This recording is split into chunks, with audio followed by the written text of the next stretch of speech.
Buat teman-temanku dimanapun berada, marah boleh, kecewa boleh, tapi melampiaskan kemarahan dan kekecewaan dengan membakar gedung, merusak gedung DPRD, itu tidak punya makna apapun. Bagi satu, anggota DPRD-nya tetap di rumah loh.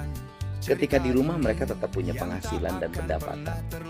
Kemudian yang kedua, dari pembakaran itu pada akhirnya gedung DPRD-nya harus diperbaiki, harus direnovasi, dan akhirnya biaya renovasi dan perbaikannya mengambil dari pos anggaran daerah yang seharusnya untuk belanja pembangunan rumah rakyat miskin, belanja pembangunan kesehatan, belanja pembangunan pendidikan, belanja pembangunan infrastruktur.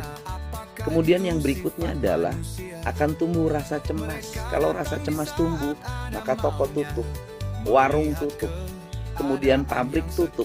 Nanti banyak pengangguran. Yang menderita siapa? Kita yang rakyat kecil. Kemudian juga kalau terus-terusan situasinya tidak produktif, tidak kondusif, siapa yang mau naik ojol? Siapa yang mau naik Grab? Nanti mereka tinggal di rumah, tidak punya uang, tidak bisa pesan makanan. Semua yang rugi siapa? Kita-kita juga.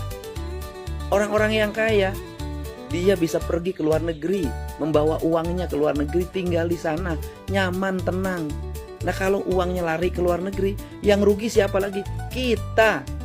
Pengangguran akan semakin meningkat, ekonomi akan semakin sulit, pendapatan akan semakin menurun. Yang susah siapa lagi? Kita. Orang kecil itu hampir nggak ada pilihan. Untuk itu, mari kita bersama-sama memiliki kesadaran.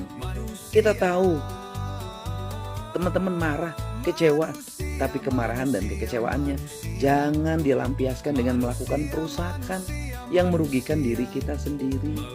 Dan saya juga minta pada siapapun yang mengorganisir kegiatan-kegiatan perusakan, pembakaran, hentikan.